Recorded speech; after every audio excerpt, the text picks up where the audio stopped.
அகத்தொன்று புறத்தொன்று நினைத்தது இங்கு இல்லை. அருட்பெருஞ்சோதி என் ஆண்டவரே,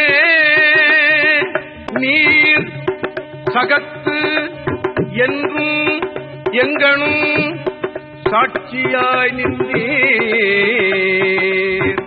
சாட்சியாய் நின்றீர், சாட்சியாய் நின்றீர்.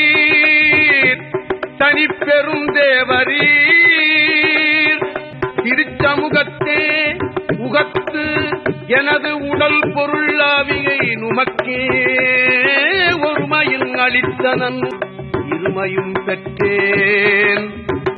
இகத்தன்றி பரத்தினும் எனக்கோர் பற்றில்லை காண். என்னை பள்ளி எழுப்பி மெய்யின்பம் தந்தீரே.